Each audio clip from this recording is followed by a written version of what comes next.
Bobo C. Tiberius here with round 1 of a Modern League using Mono White Martyr. And this hand is interesting. We do see the Lurrus as their companion. So we have a lot of removal and the Runed Halo. I think we keep this. We are on the draw. I think this is keepable.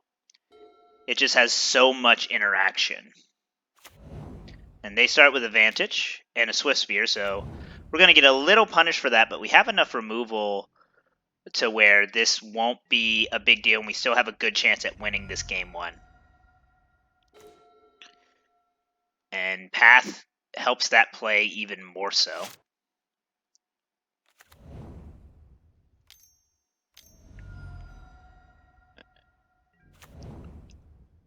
So this is more burn than it is prowess.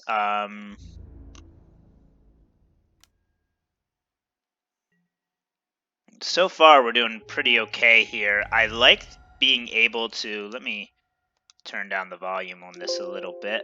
I like being able to potentially keep the Runed Halo up for the Eidolon. We don't get it.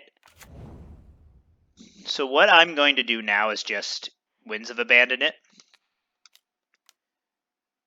We'll take 2 damage either way, so getting it out of there makes sense for me.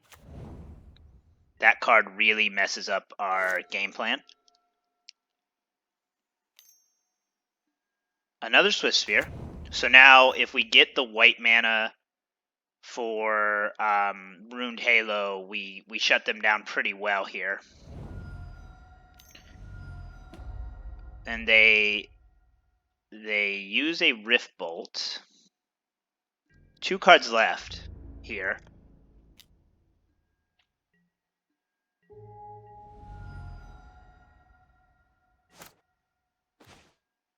Love that Ghostly Prison. Love the double Ghostly Prison. So what we're going to do here, this is where the mana gets a little awkward, but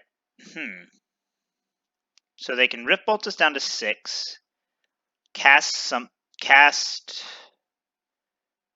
and that makes those 2, makes it 4.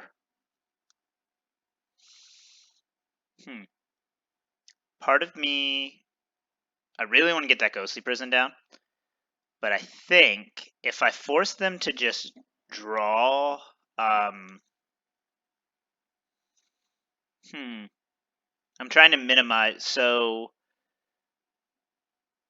Rift Bolt's going to do 3, get us down to 6. And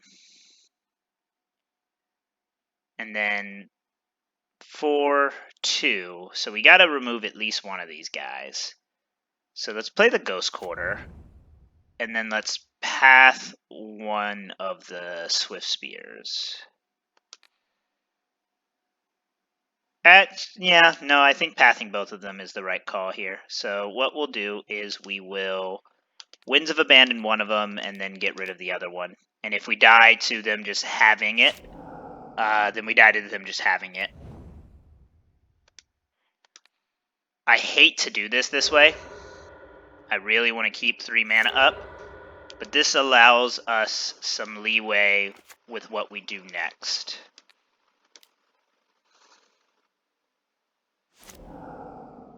So they need to have Bolt in hand. And if they had Bolt in hand, we were dead anyways.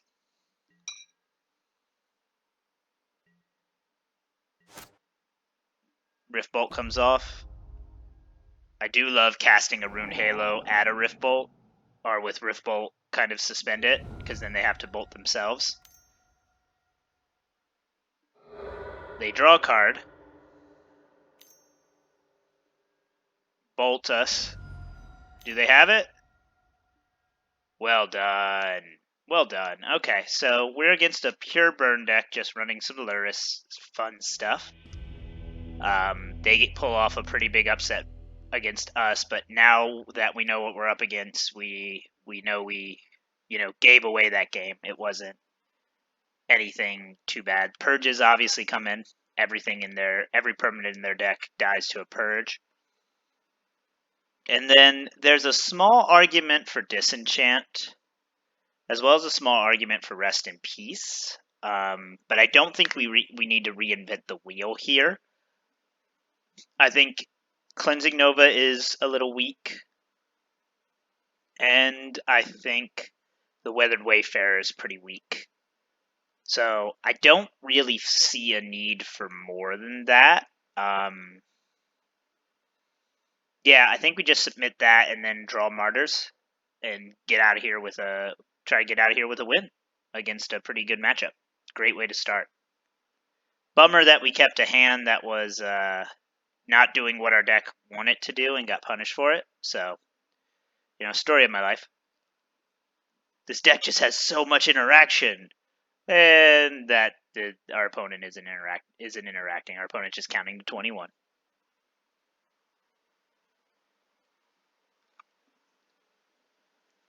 I do think the Lurrus.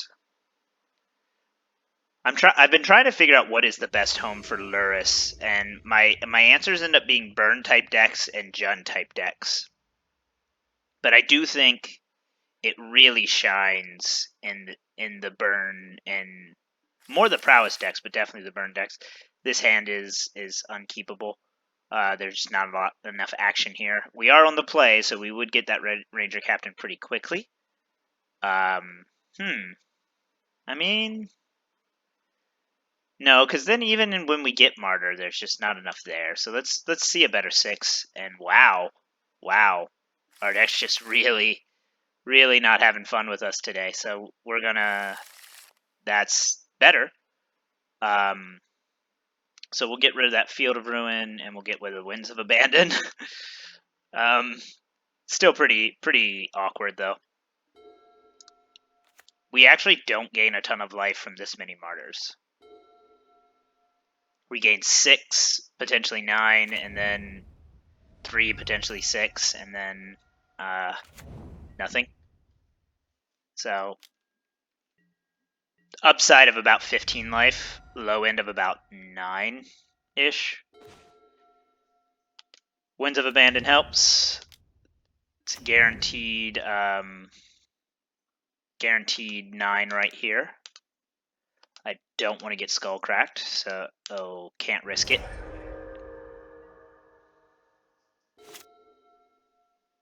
And that gives us some wiggle room to allow us to do things like cast the Winds of Abandon on this Swift Spear.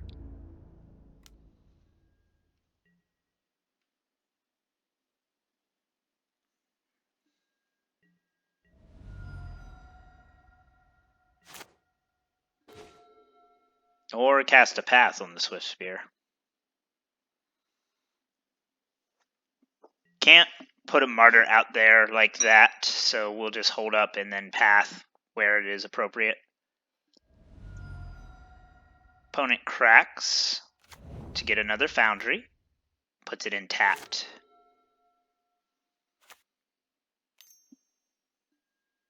There's a Goblin Guide. We actually like seeing Goblin Guide here. Land. Ranger Cap. Okay. Can't cast that yet, but I think I'm just going to take this damage.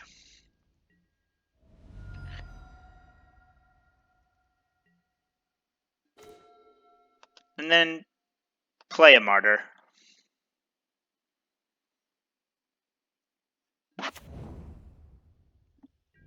Try to force them into skull cracking me. Or bolting it and then skull cracking me. There's a Swift Sphere.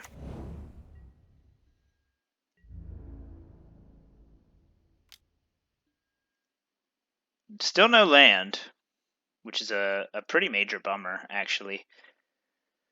We're back to 20.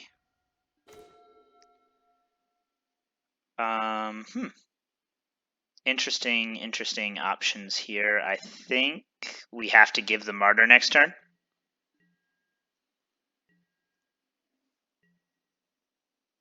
And if we get skull cracked, then on our next turn we just play the third Martyr. Opponent has a third Swift Spear.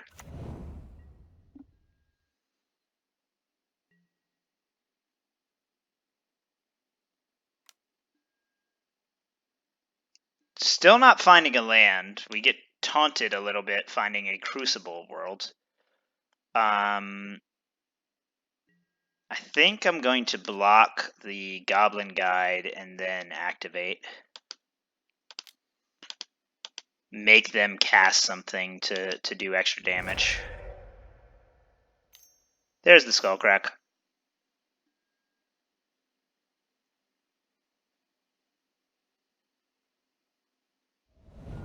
And that will come in for 2, 4, 6, get us down to 11.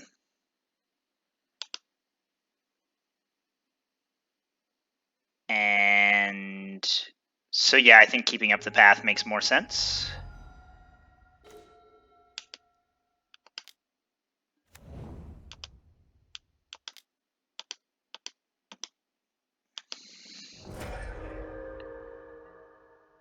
Really embarrassing to not draw lands here. I guess, in a sense, we drew Crucible, which is a land, but... I was watching someone else play the deck, and they sided out the Crucibles against Burn, which is an interesting call. Might have been a worthwhile move here. Bring in a couple different options on what we could bring in that sense. So we get Lava Spite, so 8 damage is going to come in. Can we get a land here, please? There's a land.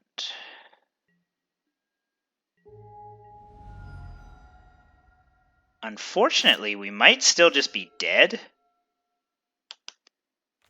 We're going to use Ranger Cap to go get the last Martyr, but there's a strong possibility we're just dead here because we didn't draw anything.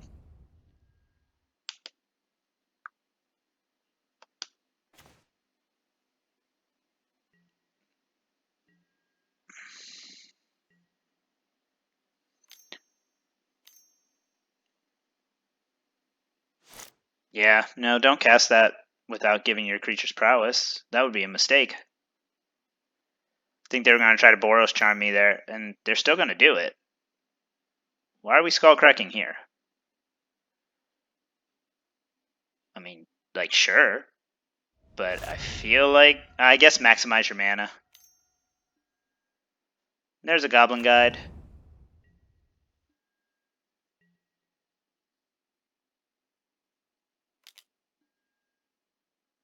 And we hit Serra into Serra. So I will block...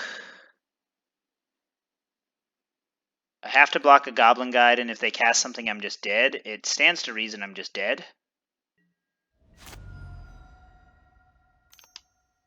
I guess I could have... No. Not dead, somehow. Still dead to casting anything, so... Embarrassing, but GG's on our opponent's part. A little embarrassing to lose to one of our best matchups, but we got a little greedy with the game one, so that just is what it is. See you in the next one.